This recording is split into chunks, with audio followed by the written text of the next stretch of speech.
এই শ্রাবণ, আমার বাচ্চা লাগবে। আমার একটা ছোট্ট বাচ্চা দিবে প্লিজ। আমার বাচ্চা লাগবে, এনে দাও। এই কি লাগবে তোমার? বাচ্চা লাগবে মানে কি? তুমি তো নিজেই এখন একটা বাচ্চা, পিচ্চি মেয়ে। তোমায় সামলাতে গিয়ে আমার অবস্থা নাজেহাল, আবার তোমার বাচ্চাকে কে সামলাবে? এই, তুমি কাকে বাচ্চা বললে? আমি বড় হয়ে গেছি, খবরদার আমায় একদম বাচ্চা বলবে না। ও মা, তাই? কত বড় হয়েছো তুমি যে মা হতে চাও? জানো মা হতে কত কষ্ট করতে হয়? সহ্য করতে পারবে তো সেই কষ্ট? ও মা, সবাই পারলে আমি কেন পারবো না? আমিও পারবো। তুমি দাও না গো, একটা বাচ্চা চাই আমার, প্লিজ। শ্রাবণীর বাচ্চা মেয়েদের মতো আবদারের কথাগুলো শুনে শ্রাবণ নিজের মুখের ভাষা হারিয়ে ফেলেছে। সত্যি বলতে শ্রাবণেরও ইচ্ছা হয় তাদের ঘরে একটা ছোট্ট বাচ্চা আসুক, যে পুরো বাড়িটা মাতিয়ে রাখবে। কিন্তু শ্রাবণের ভয় শ্রাবণীর জন্য। শ্রাবণ অনেক শুনেছে বাচ্চা ডেলিভারির সময় অনেক মা মৃত্যুবরণ করে। শ্রাবণীর বয়স কম, অল্প বয়সেই শ্রাবণের সাথে শ্রাবণীর বিয়ে হয়। যদিও শ্রাবণ আর শ্রাবণীর লাভ ম্যারেজ হয়েছে, আসলে বিয়েটা পারিবারিকভাবে হলেও তাদের দুজনের ভালোবাসা অনেক পুরনো। পৃথিবীর কোনো স্বামী চায় না তার স্ত্রী, তার ভালোবাসার প্রিয়জন, তার জীবন সঙ্গীর কোনো ক্ষতি হোক। ঠিক যেমনটা শ্রাবণও চায় না। তাই শ্রাবণ শ্রাবণীকে বাচ্চা নেওয়ার থেকে দূরে রেখেছে। কিন্তু আজ শ্রাবণী একটু বেশি জোর করছে। কোনোভাবেই শ্রাবণী মানতে নারাজ, সে ছোট। শ্রাবণের কথা না শুনে শ্রাবণী গাল ফুলিয়ে বসে আছে, মুখে কোনো শব্দ করছে না সে। শ্রাবণ শ্রাবণীকে চুপ থাকতে দেখে শ্রাবণীকে উদ্দেশ্য করে বলতে লাগলো, এই শ্রাবণী, চুপ করে বাংলার পাঁচের মতো মুখ করে আছো কেন? কিছু কি হয়েছে? তো কি করব, নৃত্য করব নাকি? আপনি আমার সাথে একটাও কথা বলবেন না। নৃত্য করতে চাইলে করতে পারো, আমার কোনো আপত্তি নাই। এমনিতেও নিজের স্ত্রী নাচবে আর আমি দেখে এনজয় করব না, তা কি করে হয়? নাচো। আপনি চুপ করবেন? আমার মাথা গরম আছে, আমায় আর রাগাবেন না। ওরে তাই পিচ্ছি, তোমার আবার মনও আছে? তা তো আমার জানা ছিল না সোনা। ফুর, আমি এখান থেকে চলেই যাই। আচ্ছা সরি, আর কিছু বলবো না সোনা, যায় না? শ্রাবণী শ্রাবণের কথা না শুনেই হনহন করে রুম থেকে বেরিয়ে চলে যায়। শ্রাবণ একটু অভিমান করলো শ্রাবণীর চলে যাওয়ায়। শ্রাবণের অভিমান আজ শ্রাবণীর মনকে গলাতে পারল না। শ্রাবণী চলে যেতেই শ্রাবণ নিজের বিছানার উপর বসে পড়ল। এই মেয়ের রাগ আর অভিমান দুটোই ভয়ানক। রাগ অভিমান ভাঙাতে অনেক কষ্ট করতে হয়, আর তার থেকেও বড় কথা হলো শ্রাবণীর রাগ ভাঙানোর উপায়টা একটাই, শ্রাবণীর কথা শোনা। কিন্তু কি করে শ্রাবণীকে বিপদের সামনে রাখবে শ্রাবণ, এটা ভেবেই পাচ্ছে না সে। শ্রাবণ অনেকটা সময় অপেক্ষা করলো, কিন্তু শ্রাবণীর আর দেখা পাওয়া গেল না। দুপুরের খাবার খেয়ে শ্রাবণ নিজের রুমে বসে আছে। কিছু সময় পরে শ্রাবণীর রুমে এলো। শ্রাবণ শ্রাবণীকে দেখতে পেয়ে তার কাছে এসে বসলো। শ্রাবণীর কাছে এসে শ্রাবণ শ্রাবণীকে উদ্দেশ্য করে বলতে লাগলো, এই পিচ্ছি পাগলিটা, আমার কি হয়েছে তোমার? আমায় বলো তো লক্ষ্মী, কি কারণে এত এত রেগে আছো তুমি? আমি রেগে নাই, আমি ঠিক আছি। হ্যাঁ, তা তো দেখতেই পাচ্ছি কতটা ভালো আছো। এখন বলো তো কি হয়েছে, কি কারণে আমার পিচ্চিটা রেগে আছে? বলো শোনা। আমার বেবি চাই মানে চাই, আর আপনাকে হয় সেটা দিতে হবে, আর না হলে আপনার সাথে আমার আর কথা নেই। বুঝলাম রাগের কারণে, কিন্তু আমার একটা কথা আছে, কথাটা বলবো? না, কোনো কথা আমি শুনতে চাই না। আপনার এসব অজুহাতে হার চলবে না। শ্রাবণী, আমার কোনো অজুহাত নেই, আমি সত্যি বলছি। এটা ঝুঁকিপূর্ণ, আর আমি চাই না আমার লক্ষ্মী পিচ্চিটা কোনো ঝুঁকির মধ্য দিয়ে যাক। কিসের ঝুঁকি? মরে যাব? কপালে যতদিন বেঁচে থাকা লেখা আছে ততদিন থাকবো, তারপর তো এমনিতেই চলে যেতে হবে। তা ঠিক, তবে আমি জেনে শুনে চাই না আমার লক্ষ্মীটা আমায় ছেড়ে যাক, তাই বেবি অফ আরও পরে নিব। আচ্ছা, আমি আপনাকে ছেড়ে কোথাও যাব না, আমার বেবি লাগবে, দিন না প্লিজ। শ্রাবণী, এবার কিন্তু বেশি হয়ে যাচ্ছে, আমার কিন্তু রেগে যাচ্ছি। শ্রাবণ একটু রেগে গেল শ্রাবণীর কথায়। সে কখন থেকে শ্রাবণ তাকে বোঝানোর চেষ্টা করে যাচ্ছে, কিন্তু শ্রাবণী দিব্যি করে বসে আছে। আজ শ্রাবণের কোনো কথাই সে শুনবে না। শ্রাবণ রেগে গিয়ে শ্রাবণীকে ঝাড়ি দিতেই শ্রাবণী শ্রাবণকে অবাক করে দিয়ে হুট করে শ্রাবণের শার্টের কলার চেপে ধরল। শ্রাবণ এটা পছন্দ করে না যে তার শার্টের কলার কেউ ধরুক, কিন্তু শ্রাবণীর আজ সেই ভালো না লাগা কাজটাই করে ফেললো। শ্রাবণের শার্টের কলার ধরে শ্রাবণী শ্রাবণের মুখের কাছে মুখ নিয়ে এসে রাগে গজগজ করতে করতে ফিসফিসিয়ে বলল, লাগবে না আমার কিছু। আসলে তুমি চাও না আমাদের বেবি আসুক, আমার কথা ভাবো, তাই বেবি নিচ্ছ না। এটা সম্পূর্ণ মিথ্যা। আসলে তুমি চাও না তোমার ভালোবাসার মাঝে আরো কেউ আসুক। লাগবে না আমার কিছু, থাকো তুমি, আমি গেলাম। শ্রাবণী কথাটা শেষ করতেই শ্রাবণের কলার ছেড়ে দিল। শ্রাবণ ড্যাব ড্যাব করে তাকিয়ে আছে শ্রাবণীর দিকে।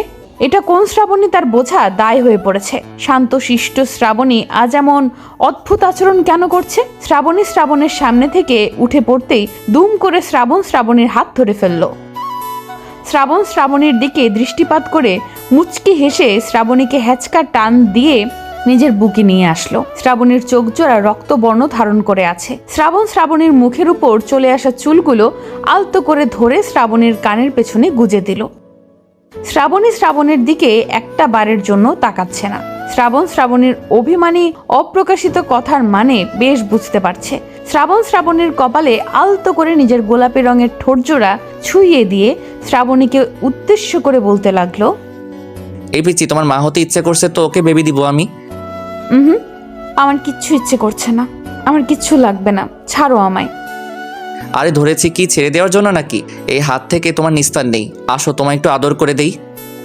শ্রাবণ কথাটা শেষ করতেই শ্রাবণীর গোলাপের পাপড়ির মতো ঠোঁটজোড়ার দিকে নিজের ঠোঁটজোড়া এগিয়ে নিয়ে যেতে লাগলো। শ্রাবণীর এই স্পর্শগুলো কেন জানি শ্রাবণীর বেশ ভালো লাগে। শ্রাবণী বেশ অনুভব করে শ্রাবণের এই ভালোবাসার স্পর্শগুলো। শ্রাবণীর ঠোঁটের দিকে ক্রমশ এগিয়ে যাচ্ছে। শ্রাবণীর ঠোঁটজোড়া কাঁপছে। শ্রাবণী নিজেকে আর নিয়ন্ত্রণ করতে না পেরে শ্রাবণের থেকে নিজেকে ছাড়িয়ে নেওয়ার চেষ্টা করলো। শ্রাবণের বুকে শ্রাবণী একটু ধাক্কা দিয়ে নিজেকে শ্রাবণের থেকে ছাড়িয়ে নিল। শ্রাবণের কাছ থেকে দৌড়ে পালিয়ে যেতে নিতেই শ্রাবণীর শাড়ির আঁচল ধরে ফেলল। শাড়ির আঁচল শ্রাবণের হাতে আসতেই শ্রাবণীর শরীর থেকে সম্পূর্ণ শাড়ি খুলে যায়। শাড়ি খুলে যেতেই শ্রাবণী বেশ অবাক হয়ে যায়। হঠাৎ করে এই শাড়ি খুলে গেল কেন ভাবছে শ্রাবণী। ওইদিকে শ্রাবণ তার স্ত্রীর দিক থেকে নিজের দৃষ্টি ফেরাতে পারছে না। এতটা সুন্দর লাগছে শ্রাবণীকে যা ভাষায় প্রকাশ করা যাবে না।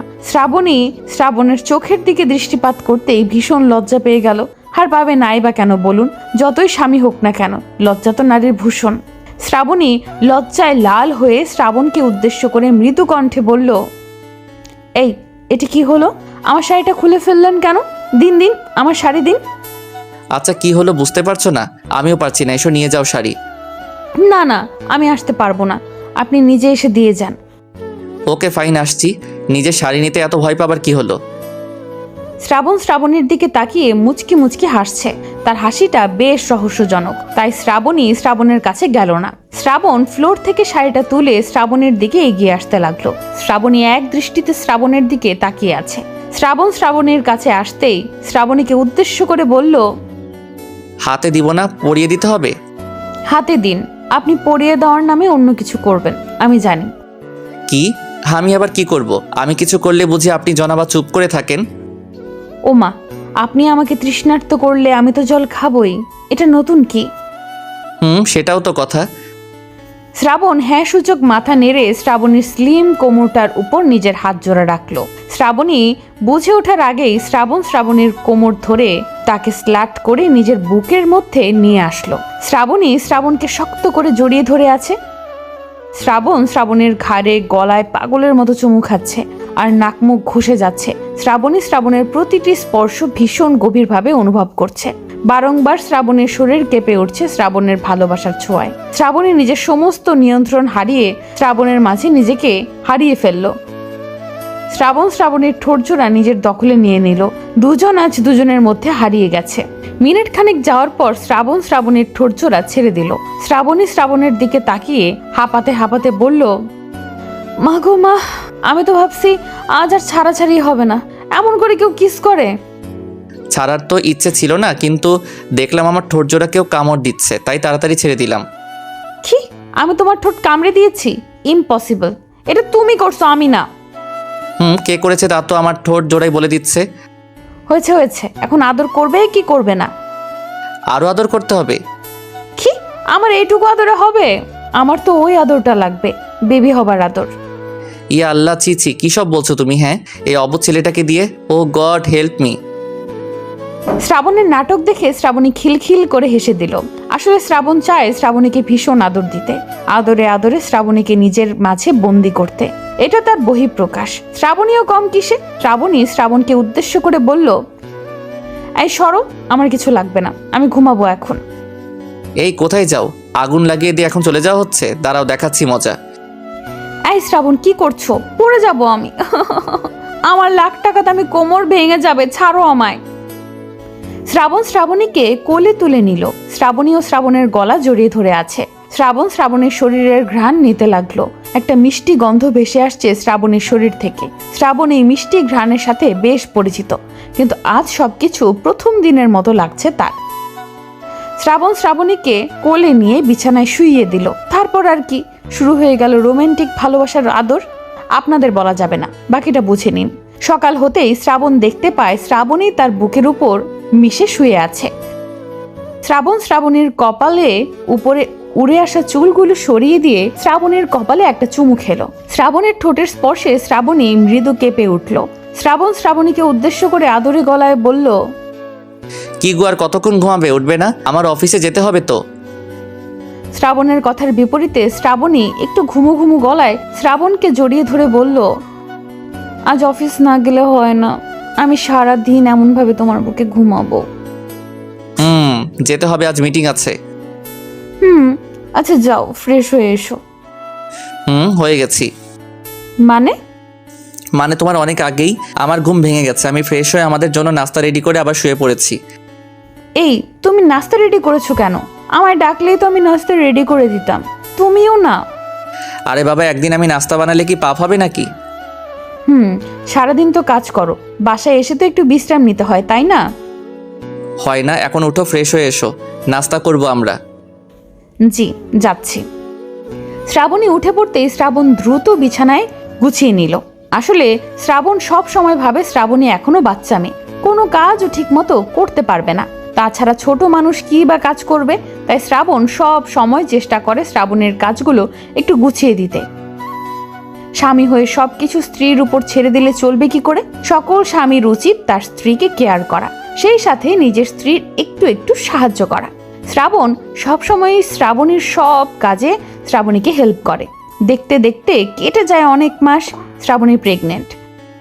শ্রাবণ অফিসে যতক্ষণ থাকে ততক্ষণ নানা ধরনের চিন্তা তার মাথায় আসে। মন দিয়ে কাজ করতে পারে না সে।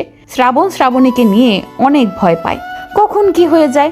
এই তো আজ অফিসে আসার আগেই শ্রাবণীকে বারবার করে বলে এসেছে যদি অসুস্থতা বোধ করে তবে যেন তাকে কল করে। ফোনটা শ্রাবণীর কাছে রেখে এসে আর বলেছে কথাগুলো। কে জানে শ্রাবণী আদৌ তার কথা শোনে কিনা। অফিসে এসেছে শ্রাবণ প্রায় ঘন্টাখানেক হবে। হঠাৎ শ্রাবণীর নাম্বার থেকে কল আসলো শ্রাবণের ফোনে। শ্রাবণ ফোনটা কানের কাছে নিতেই শ্রাবণী বেশ ভয়ার্ত কণ্ঠে বলতে লাগলো, শ্রাবণ, আমার অস্বস্তি বোধ হচ্ছে, তুমি প্লিজ তাড়াতাড়ি বাসায় চলে এসো। শ্রাবণ শ্রাবণীর উদ্দেশ্যে কোনো কথা বলার আগে ফোনটা কেটে যায়। ফোন কেটে যেতেই শ্রাবণ দ্রুত অফিস থেকে বাড়ির উদ্দেশ্যে রওনা দিয়ে দিল। শ্রাবণ চিন্তায় পাগল হয়ে যাচ্ছে। সবার পেন হয়, কিন্তু তার স্ত্রীর অস্বস্তি হচ্ছে, এটাই শ্রাবণের চিন্তার কারণ। বাড়ি আসতেই শ্রাবণ নিজের রুমের দিকে দৌড়ে চলে যায়। রুমে এসে শ্রাবণ দেখতে পায় শ্রাবণী বাড়িতে নেই। শ্রাবণীকে হসপিটালে নিয়ে যাওয়া হয়েছে। শ্রাবণ গাড়ি নিয়ে দ্রুত হসপিটালের উদ্দেশ্যে বেরিয়ে যায়। হসপিটালে আসতেই শ্রাবণ জানতে পারে শ্রাবণীকে অপারেশন থিয়েটারে নিয়ে যাওয়া হয়েছে। শ্রাবণীর বাবা মা চলে এসেছেন। শ্রাবণ তার স্ত্রীর সাথে একটু দেখা করার জন্য ব্যাকুল হয়ে আছে, কিন্তু ডক্টর শ্রাবণকে ভেতরে অ্যালাউ করছে না। এদিকে অপারেশন শুরু হলো।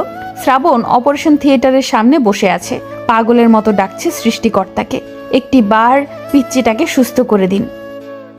পিচ্চিটার জেদের জন্য আজ এটা হয়েছে, তা না হলে শ্রাবণ বেবি নিতে চায়নি। শ্রাবণ চুপ করে বসে আছে। এইদিকে সময় চলে যাচ্ছে আপন গতিতে।